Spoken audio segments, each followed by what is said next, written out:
And there you have it. Inside Sources will be right back. Welcome back to Inside Sources. Our opening segment today is on the recent development in the United States of America, where billionaire Mr. Donald Trump has been returned to the White House. To discuss this with me, I have two Nigerian public intellectuals who have worked and are still working with American University. Joining us from Boston, I have Professor Nimi Wariboko, MBA, PhD, who is the Walter Mulder Professor of Social Ethics and is the Director of African Studies Center at the Boston University. Professor Wariboko, you are welcome back to Inside Sources. Yeah, thank you. All right, and with me here in the studio, welcoming him to Inside Sources for the first time, I have Professor Aminu Gusau, MNI. Professor Gusau is a visiting scholar and research affiliate of the University of Kansas, where he had taught for over a decade, and also visiting lecturer of the University of Abuja at the Sultan Macedo Institute for Peace and Development. He is also a former EFCC director. Professor Aminu, welcome to Inside Sources. Thank you, sir. All right. So let's start with Professor Aminu. What's your take about the election of Mr. Trump, and how do you think that affects the relationship between Nigeria and the United States going forward? Well, thank you very much, Mr. Laolu Akande. Well, I'm very delighted to be here, and somebody who really, all his studies from first degree to PhD all in the United States and taught. So that really made somebody to be very close to the community, especially the intellectual community.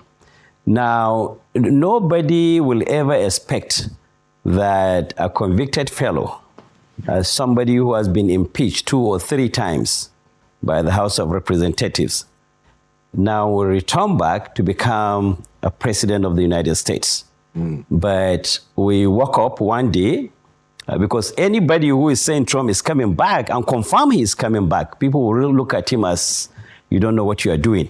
But it did happen. So the American people spoke, and the American people decided they need a change, and that happens. Now, coming quickly to your question, how would this affect Nigeria's relationship with the United States? Well, in different forms, but there is one reality we cannot shy away from it. The question is I'm asking question, within question. Yeah, please go ahead. Yes. People will be asking, is the same Trump we know who really became president in 2017 to 2020 returning back, or is it a different Trump coming now?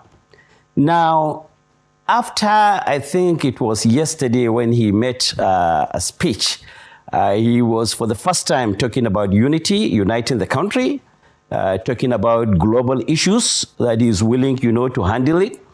So going through what he went through, with attempted assassinations, actually twice. So hopefully Trump will now look at things from a reality perspective rather than from a stereotype perspective. So then if it's the same Trump, we had 2017 to 2020, then I would really say that, honestly speaking, there will be no hope. And the fact here is, whatever we say about our relationship or Nigeria's relationship with the United States is just a speculative. It's just prediction. People will be using the psychology they know about Trump to say what they think. But there will be 2 major issues that really we'll be looking at, whether that will be affected or impacted or whatever you call it.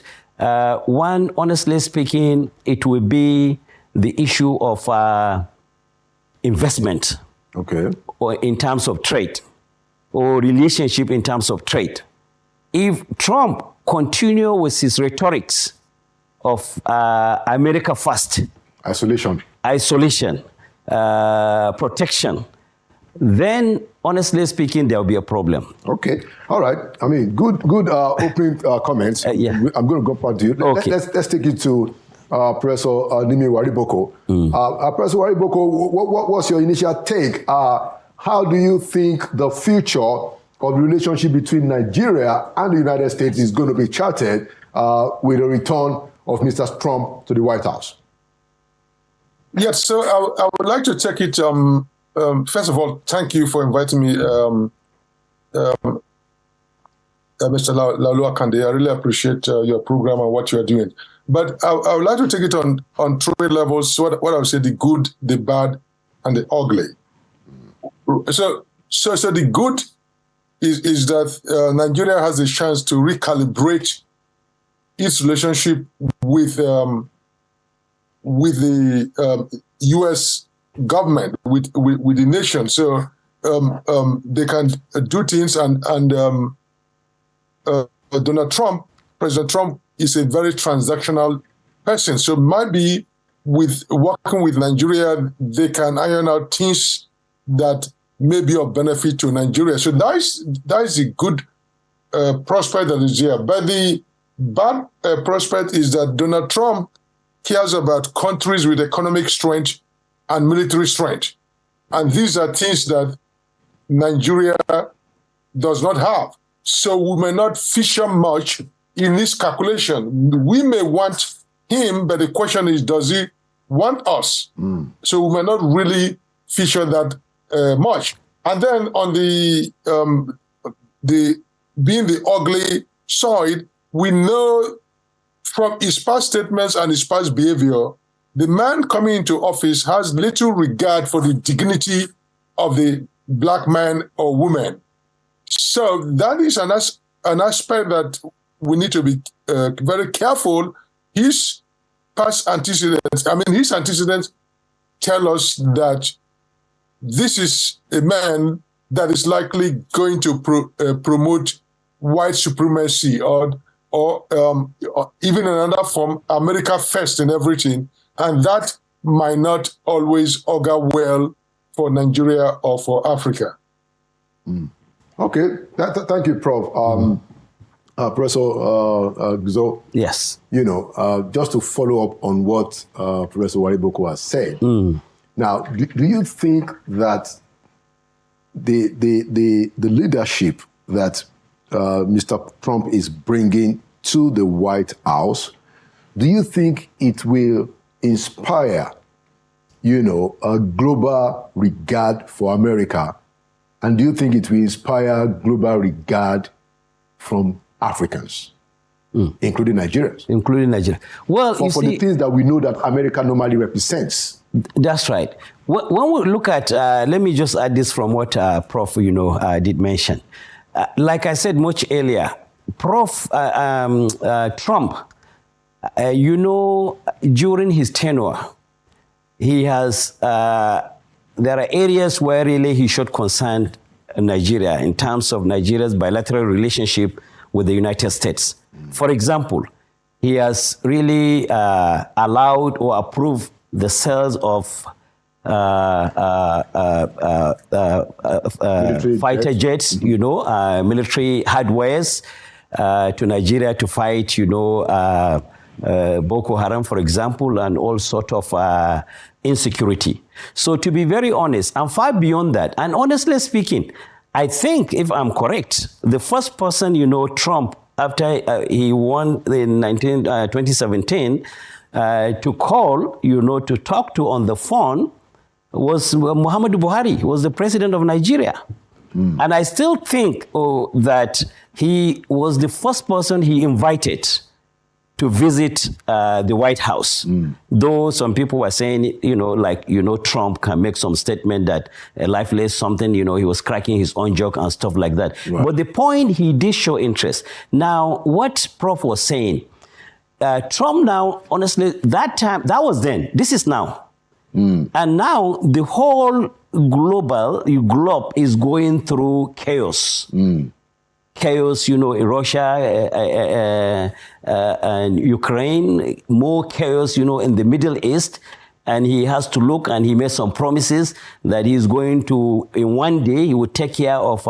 So the point I'm saying, and I'm really corroborating with what Prof, just says, that will Trump really have time to look at issues, particularly since we're talking about Nigeria, to say that, oh, I have really time to look at Nigeria. And that's why I said he came. Even when he came, there was chaos.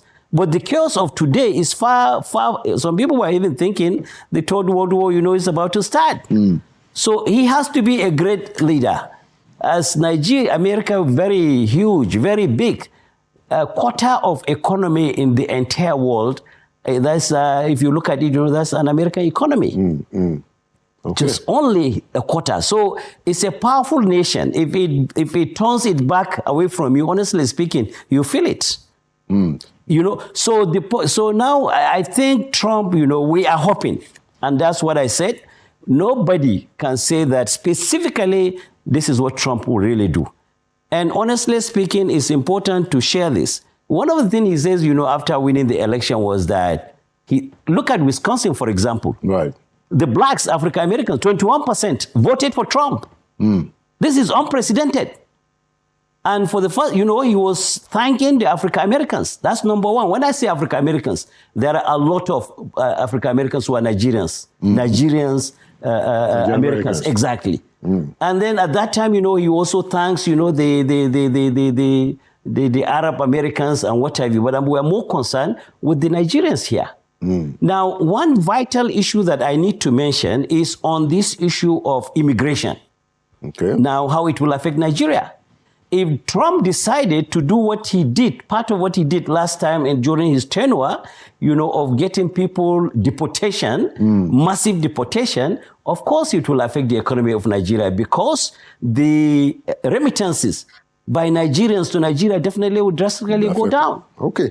All right. Let's take it forward to Professor Wariboko. So in what specific ways do you think Nigeria and the United States can deepen their relationship, broadly and specifically? Prof. Yes, so one of the ways that Nigeria can do that, which it has not done, is how does it tap into the huge Nigerian diaspora that is here, that are in different aspects of the U.S. society, from academics to technology, to business, to politics, right? So one way is for this government to find a way to say, look, one of the way to approach the U.S. government is not only government to government, but using Nigerian diaspora, the citizens here, to also be a form of advocacy for the issues of Nigeria, for the issues of Africa, for the issues of Black nation. So our government needs to know that the relation within the U.S. is not only government to government, but it could also be people to people.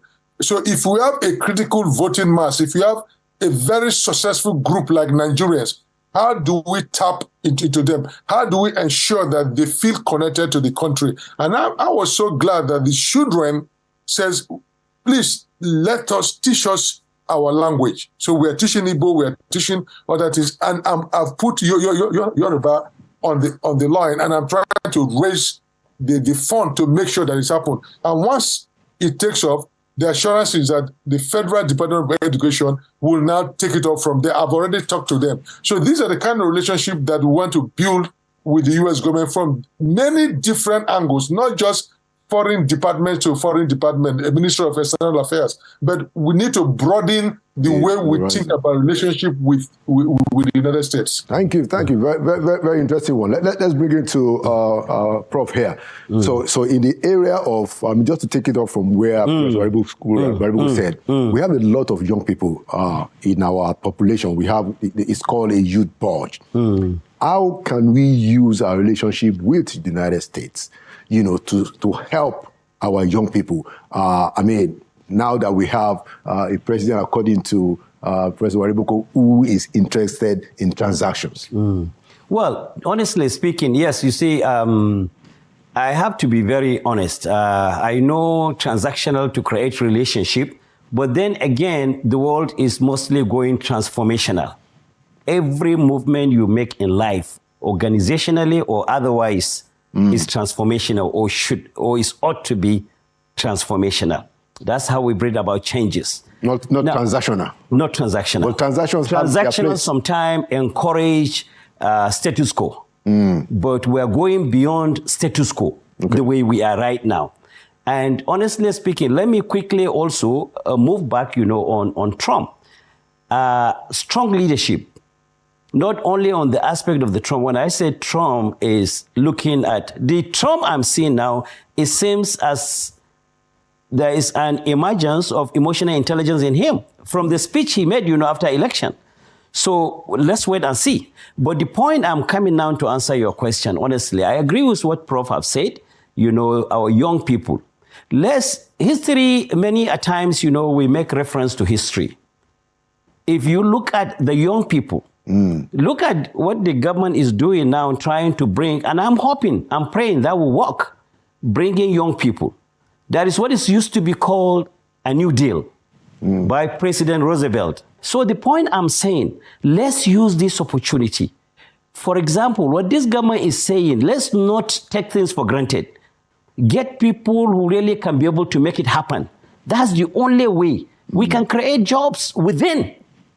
Before even, people, because right now, to me, honestly speaking, job issues, there's need for declare, state of emergency on the young people. That's what is contributing to all.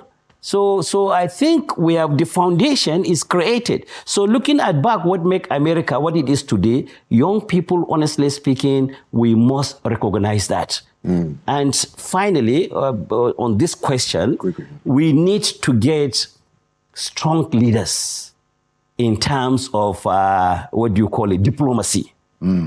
We cannot sit down like this and America will do that. There has to be people who have been, appointed must definitely show they must put behind their own personal interest for the sake of the nation. Sure. Otherwise, we're going nowhere, honestly speaking. Right. And then, so the image we're fighting to now see that we can create this image. Look at Nigerians in diaspora all over. Look at the United States, what they are doing. Why not replicate it here? I'm just trying to corroborate with what Prof has said. All right. But thank you very much, my brother. Yeah, thank you so much. Because of our time, we take it to Prof. Please make your final comment very quickly. You have last word. So I wanted to say that, is it a good time for us not to have an ambassador in Washington, D.C., Professor Wariboko, as you make your final statement? Yeah, actually, it's I'm surprised that we don't still have an ambassador in the United States. I mean, we should do that immediately because two things come to mind. The African Growth Opportunity Act, AGO, expires next year, and Trump, in his first term, said he's going to let it expire. And if you know AGO program, it allows Africans to export to the U.S. at no tariffs or so. But he said it's going to expire. And so we need ambassadors now before even he comes in to start the lobbying process. And also PEPFAR, the program that was established back, I think, when George Bush Jr. was in office to fund Africa with money for AIDS and other illnesses, that also Trump has said he was not going to renew. But let's say it's a new government, it's a changed person. But we need to organize ourselves. Have an ambassador that will be pushing for these things. So there are things that are coming that we need our men and women on the ground to lobby and make sure that Nigeria is on a good relationship. It's in a good relationship with the U.S. government. Okay. All right. Thank you so much, Professor Nimi Wariboko from Boston University, and also Professor Aminu Guzau, visiting professor here at the University of Abuja. Thank you for your comments. I think the last word from my part is to tell Mr. President that it's important to have that ambassador in Washington, D.C. to be set just before Mr. Trump takes over, so that both of you, being businessmen, can get some things going in the interest of both countries.